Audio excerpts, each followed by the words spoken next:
Welcome to the Art of Succession podcast with Barrett Young.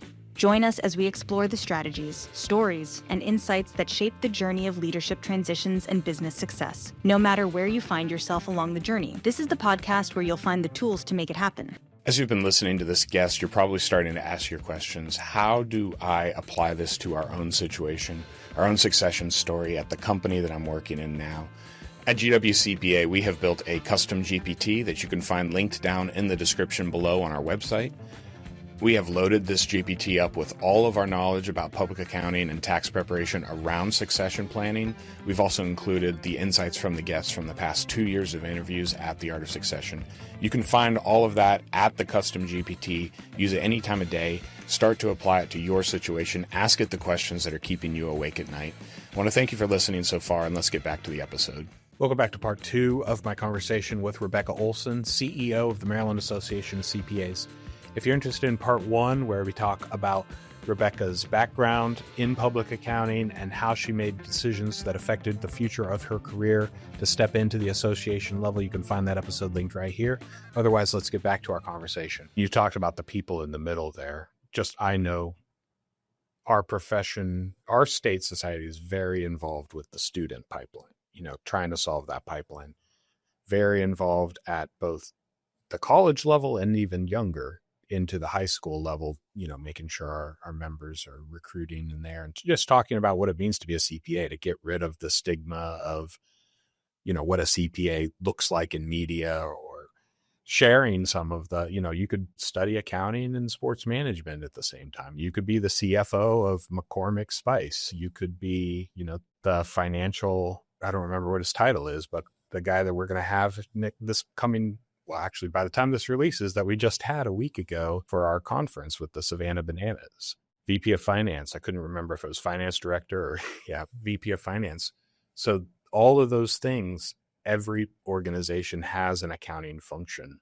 So being involved in that in school and showing this is what accounting means, it doesn't always mean tax or audit. And then we also have the other side of the bathtub, or the other side of the barbell of the retired members, the ones that have got the capacity. Maybe they're, in a director or partner capability within their firm, but they're no longer the ones operating in it. And so they have the time to give back. Their thoughts are on the legacy thing. But you're talking about the majority of the involvement of the profession is missing from that middle generation, that middle, like probably 30 or maybe even 25 to 50, 55. Which is always really unique, because I think those are my friends. Like, that's me. Right. That's like, I am our you guys target always market. ask me, you're like, why are you so involved in the MACPA? And how do we get more of you? And I'm like, I don't know why they're not involved. I don't have an answer for why my peers aren't involved. I can tell you why I'm involved. And maybe that's what I want to get to is, you said there is a longing to be involved. You can't just assume it like maybe you could back in the old days of, if you want to be established in business, you join your chamber, you join your bowling league, you join your professional organization, you join your church, like that kind of assumption there. But for me, Maryland has always been local connections in my profession. And if I want to know what business owners are facing, especially business owners around the Beltway, and how we're advising those business owners, it's the connections that I have through the MACPA for me. I can do it online, CPAs that are serving around the country. That's not unique value proposition to me of, hey, we have an online community.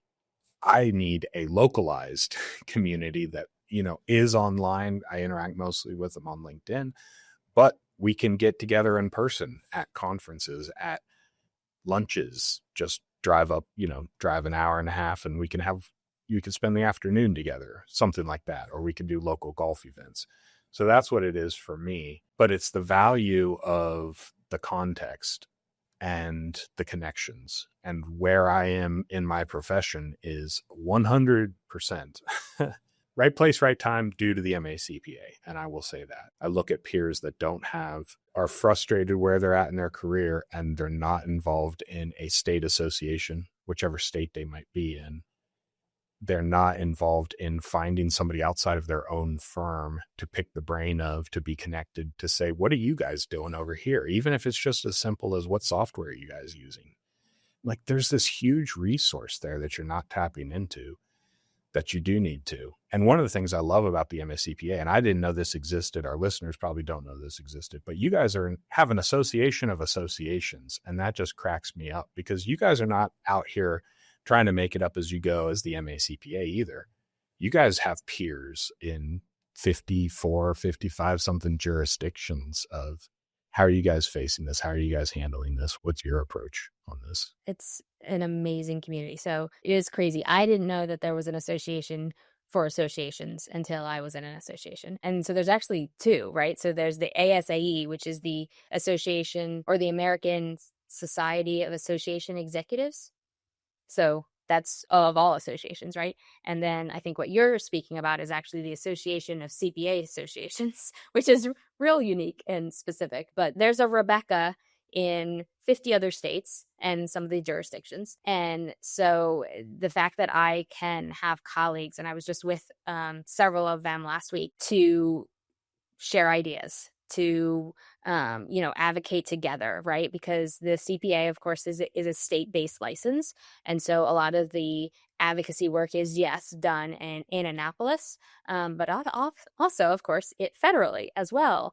And so we collect together with the AICPA and other associations for the accounting and finance profession to all advocate for the profession in DC as well. And so that community of people is just the best thing. It is a phenomenal resource, and friends, honestly, like folks that care deeply about me personally, but also of the MACPA. And I've always said, I think every state society has, their mark of what they're really good at, and we all struggle in different areas. And so that's why it's really great when we get together, because I can learn from somebody that's doing phenomenal things in one area, and we steal from each other all the time. It's like how we work, right? Like, oh, you did that and it worked really well, okay, I'm going to try that too. And not everything translates in unique markets, but it's certainly a huge valuable resource. Yeah, I think that idea of we're all succeeding in some areas and struggling in other areas is a key part for me of the peer-to-peer sharing, because there's always this impression of like, I'm going to join this thing and all I'm going to do is give. Like, they're all going to steal my ideas. I'm not going to get any ideas from them. So like, I've got a mentee through the MACPA. You guys connected us 1.5 years ago, and I've gained so much from having her as my mentee. As she feels like she's gained from having me as her mentor, but it's been that two-way street. It is like, what's working here in California, what's working in Nebraska, how can we apply that to our context? And they're gaining something from what's working here in Maryland that they're looking to apply to their context too. And it's not stealing in the sense of you can just take it and plug it in and it works 100%.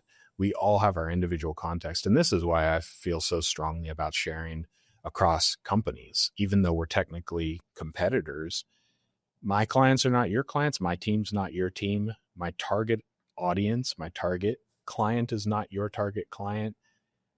My city's not your city. Like, there's so many different variables. My personality is not your personality. So there are going to be clients out there that love your personality and want to do business with you that are not going to feel the same way about us and, my personality. So yeah, there's enough work to go around. I promise. So much work to There's so much work, right? And so like, I think we only benefit from collaborating and being in community. Absolutely. Yeah. And I used to go to those meetings, and I still do. I'll go to meetings with colleagues, and without a doubt, I'll walk away at some point and have the thought like, we're not doing anything right. Like, oh, they have this and they have this and they do that. And I have to like remind myself. It's like, it's the opposite of what you talked about. Like, but remind myself, like, if I walk away from this time with 2 or 3 ideas of something to try, and I was able to give somebody 2 or 3 ideas, like 100% worth it, right? Like, and sometimes community is just about having somebody that understands what you're going through. I think that is undervalued sometimes. There's something about being able to talk through something with someone that doesn't have skin in the game, but that gets it, is a unique value as well. I think that's the part of it that's unique. That's why it's a community also, rather than just we all get together and compare scorecards and see who's winning. Like that is defeating. That is just, I go away from there and I'm like, I thought we were further along than we are, and we're so far behind. But no, it's like I said, you have your unique context, I have mine, and we're all trying to be better than we were last year in this general direction. So with what time we have left, I want to talk about that. Like, you are guiding a 125-year-old organization. You're not doing it by yourself. You have a leadership team, you have a board, you have 50 other peers who are providing context and helping you make those decisions. But how do you wrap your brain around that responsibility? How do you say, we need to shift this? We can't just keep it on cruise control because that's what the previous captain or the previous 125 years of captains Right. had in place. How do you work through that? Obviously, you and God and your quiet times and stuff like that, but just like the professional side, how do you look at decisions and also wrap your brain around just the people that are like, I've been here longer than you've been alive. I don't think that's the right decision. And you're saying, I'm sorry, but I'm the CEO of the organization and this is the right decision. Leslie, I don't think I've had very many of those conversations, which is great because I probably wouldn't do that well. I'm not as strong as maybe I should be. But I think part of it is the people that I surround myself with and knowing myself. You said that earlier, like the taking of the personality assessments or whatever. I recognize that I had the profession knowledge. I had the profession passion. I have a pretty good idea of the target market. We talked about, I am the target market. What I recognized I didn't have was the association stuff. Like that is a whole career job industry, right? And so I made a hire 2 years ago, a little over 2 years ago, that has challenged me in all the best ways, right? And so I recognize that, when you think about decision making, one, I look at it as, yes, does the buck stop with me? Will I make ultimate, yes. Well, with the board, of course. But surrounding myself with people that maybe think differently or have a different approach to it, that balance out my tendencies, fresh perspective. I think that was really needed in the organization as well. Bringing in somebody completely outside has really changed that process because we needed somebody to say, like, why are you doing it that way? Explain that to me. And there's something about just like really great questions that get asked, whether they have the answers or not. It's like somebody questioning me helps me to think through it. If you haven't already heard or seen, I am a out loud thinker, which can really frustrate people sometimes, but that's how I process things. And so having someone to do that with, really, really helpful, really made a difference. There is somewhat of like a gut check moment on things. And there's that stewardship emphasis. Like, I don't want this association to be, I want it to be here 125 years from now. And I want to make my mark on it, but not my mark on it so much that it doesn't exist without me, or it looks completely different without me, if that makes sense. It's I have a role and a visibility and things like that, but we shouldn't do things. MACPA should not look different when a new CEO comes in my opinion. There should be, things will change or look slightly different, but the direction that I'm trying to steer us in is the direction for the next 125 years, not the direction for when Rebekah gets to retire. And so making decisions with that in mind, with the team and the membership and the the state of Maryland in mind, honestly, if I think about just the business context and the things that our members represent. And that's a huge weight, but it's also a great privilege. And so being honored to be able to do what I can to steer that in the right direction. It's for sure a challenge. I mean, it makes sense to me because I live in this context and I advise in this context, but it is the idea of you are the CEO for the moment. You are the CEO that the moment needs right now. And there are going to be very difficult decisions, very difficult places where you need to say yes or no. But that's very different from it's my association now. In the next 15 years, we're like Lombard Street. If Lombard Street completely doubled back on itself and just was like all over the place, it wouldn't be purposefully moving in a given direction, even though it needs to change course, based off of to get there. Yeah. Other than just keeping it in mind, you have advisors around you and you approach decisions with that weight. Like, do you study other advisors? Do you study change? Do you what's your diet for how to have these kind of bigger picture, longer term? Because most of us don't wake up and think like, what should be in existence 125 years from now? Yeah. I mean, I think one of the things that I get access to as part of this profession is some great content and learning opportunities. I've heard some amazing speakers that then recommend amazing books. I was away for 10 days right before this, and so came home with 2 new books. And, and I will admit, I know you're a huge reader. I struggle with that. Sometimes they're just a little long for me. I'm more of a TED Talk kind of gal. But the concepts in them, the things that I've learned, and this again I inherited, but as an organization we went through the anticipatory organization, and worked with a global futurist in Dan Burris. So those things stick with me as well. Those concepts, and honestly, just sometimes it's just like LinkedIn. Like I follow some really great people that post some really interesting things that challenge me, that I get excited about. And so it's like one of the things on my calendar on Tuesdays, for about 3 or 4 hours, I have a block that nobody can schedule time with me during, because if I didn't block it, I'd get meetings scheduled. Right. And that is my time, hopefully not to just catch up on tasks. That a lot of times is Friday afternoon. I can just bang out a couple things that I, didn't get to during the week. But that's supposed to be my time to really think about the bigger picture things, to read, to work on more of governance strategy type things. And if I didn't block that in my calendar, which is something that I learned from Dan Burris, I don't know that it would get done because my days are meeting after meeting after meeting. And so that's one like real practical small thing that I do. I don't do it perfectly.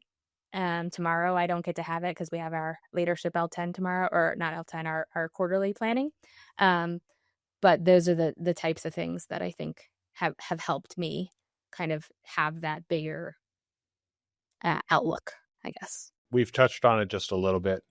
I think Sam and I both knew about EOS, and then to see the MACPA go through it, and then we just started using it last summer, so we're still within the first year there. How do you translate that 125-year vision down to a 10-year vision, down to a 3-year, down to a year, down to quarterly, down to what do I need to do this week? Because my week is blocked with meetings also, and it can feel so much like I'm either in the weeds or I'm at the 10,000 foot view, but like connecting the two is so hard. And I know that that's the point of EOS and the reason we need both sides of it, or we need both personalities, the integrator and the visionary in there. But how have you learned how to do that too? If you only are in the weeds, spend the time zoomed out, or if you're only ever zoomed out, making sure you're connecting. Yeah. So one of the tools that is really helpful, that we use, is Asana, which is a project management tool. But all of our blanking on all of our rocks are in Asana. Our L10 runs through Asana. So like we check off tasks as we run through the meeting. Everything's there. Everything's, documented. And then our VTO is in Asana. Vision Traction Organizer for Yes. anybody not in The the EOS EOS. world. Yeah.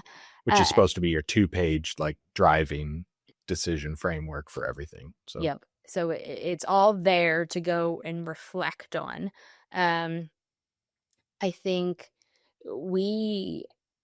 it's interesting because an association is a little bit different, right?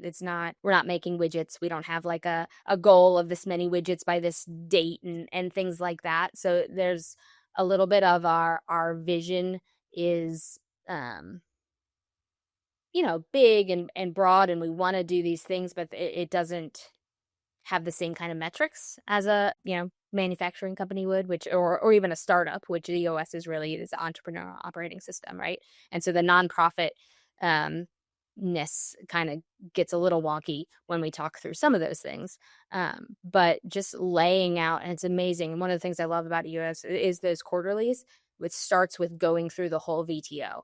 And part of it's like, okay, we know this. Yes, I can recite this by heart. Like it feels routine, but it is so the right focus to be able to then go into the details of the next quarter.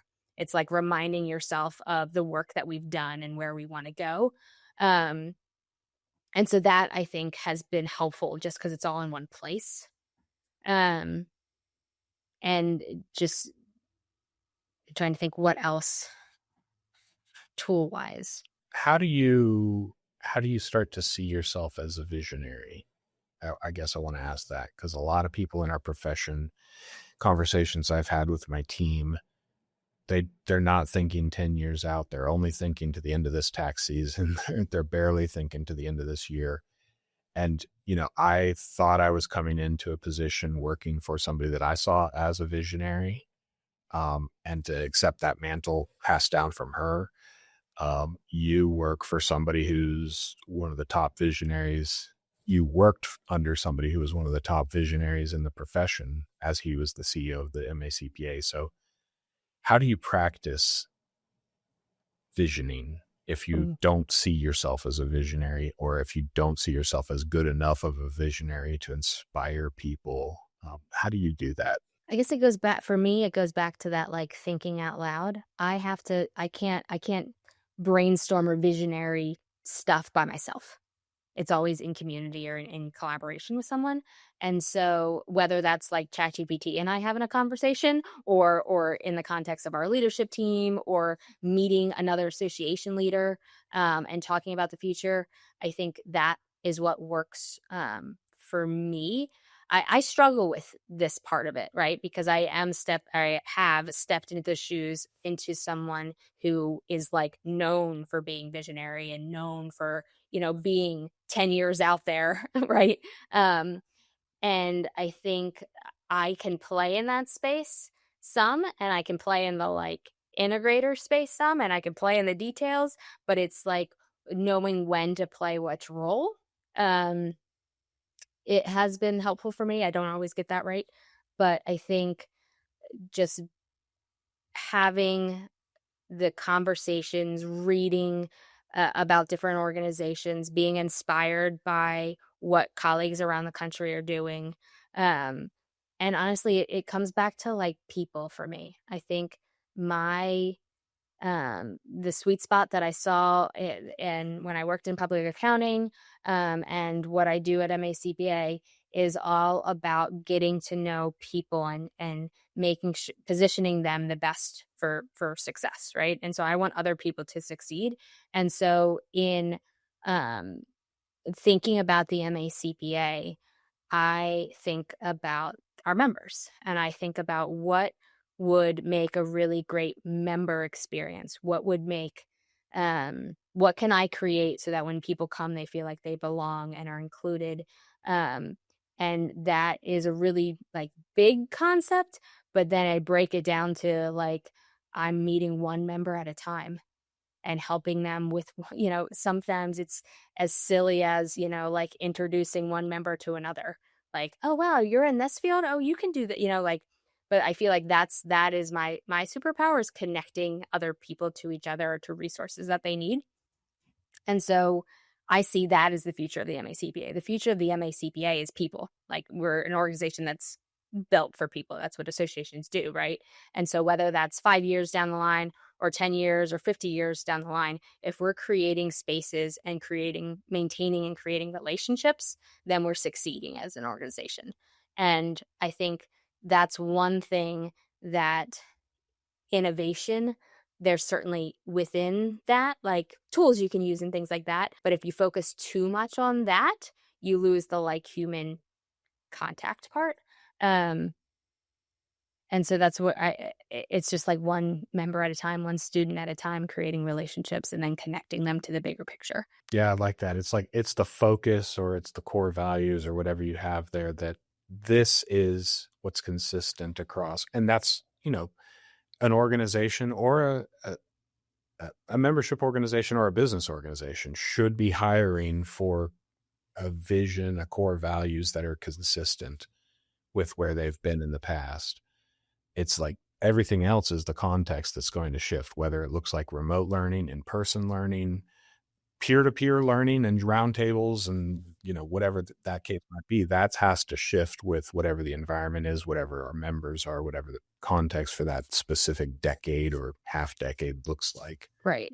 It But keeps you from getting the driving, are reconnecting people. And that's the consistent focus there. It's easy to get distracted by the shiny object. Non-dues revenue is like a huge part of associations. They talk about it all the time. Like, what are we doing to drive non-dues revenue? And it's like, yes, we have to have that, but like, that's not our purpose. Our purpose is in helping make successful, accounting and finance professionals in Maryland. And what does that look like? What are the building blocks of doing that? And if we don't have the personal relationships with that community of people, it doesn't matter if we create the coolest CPE course ever or the most innovative product or sponsor relationship. That stuff is all value building, but the community has to be there first. And so that's what drives us, is the people. That's great. Becca, we've already come up to the end of our time. I know, just because I love talking to you, we could have many more hours of conversation, but we can't do that on one episode. Before we move on to our lightning round and wrap this episode up, is there anything that you wanted to add that I have not yet touched on or brought up? Nothing I can think of. I hope this helped, and this is what you were thinking of when you invited me. This is two visionaries talking about organizations that are bigger than themselves. So that's exactly what I expected. Yep. Awesome. Right people, right time. Yes. So, all right. So thank you again. And we'll jump into the lightning round now. Okay. So. All right. Coffee or tea, and how do you like it prepared? Coffee, dark roast, black. Pie or cake, and do you have a specific favorite? Cake. It needs to be gluten-free. Probably carrot cake, really, because the cake is just the avenue for cream cheese icing is the best thing ever. Do you have a favorite holiday, and why?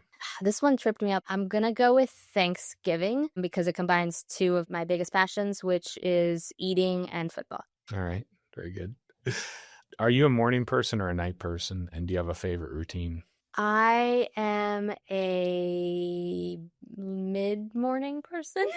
I don't stay up too late, but I don't want to get up at before it's super dark, but I would probably prefer morning. And I do love just some quiet time in the morning to read and journal and have some good coffee. Gotcha. So at 8 a.m., not a 4 a.m. kind of morning person. 7 is fine. Just not 7? a 4 a.m. That's not the morning. That's the middle of the night. Oh, all right. Very good. What is a common belief among entrepreneurs that you would want to challenge? That you have to sacrifice everything and not sleep. That's one of the things I see most in entrepreneurs or leaders. They're like, yeah, I'm good on 4 hours sleep. And it's like a bragging right. Some people can do that. That's fine. That is not me. I need at least 8 hours of sleep and to be my productive self. And so I think there is a way that you can be successful as an entrepreneur, as a leader, and still be able to sleep. What is one thing that your successor to remember you for? Back to people, I want people to remember how I made them feel, that they were included, that they were valued. That's what matters. Where are you finding creativity right now? Probably in like the outside. It's getting warmer. I'm getting ready to do a pretty big landscaping project. I love to garden in the summer and grow some vegetables and make pickles and things like that. So I can't wait to be able to do more of that as it gets warmer and warmer. Final question. What is something that you've got coming up in the next year or so that's got you really excited? Is it fair to say the same thing? This like landscaping project I'm really excited about. I built a house 2 years ago and landscaping was not part of the, like it was, we'll figure that out later. Getting like a real raised garden, with a gate. I'm very excited about it. Very methodical and laid out and purposeful. Purposeful, You're ready to go. Laid out. Yeah, I can't wait to pick veggies and things like that. I love like working outside in the summer. Like just there's something very therapeutic about that. Becca, where can people go to find out more about you and the MACPA? MACPA.org is our website. You can find out all about us there. And then my LinkedIn profile is probably the best place to find out about me. All right. Very good. Becca, again, thank you so much. It's been a pleasure talking to you. And thank you for being on The Art of Succession. I appreciate it. Thanks so much, Barrett. I hope that you've enjoyed my conversation with Rebekah Olson as much as I have here on the Art of Succession podcast. We have conversations with business owners twice a month with their own succession stories. If you're interested in being a guest on the show, you can find the link for that down in the description below. If this episode has helped you at all, I'd ask you to please share it with someone else, and you're probably going to like this episode next. And I want to thank you for watching The Art of Succession.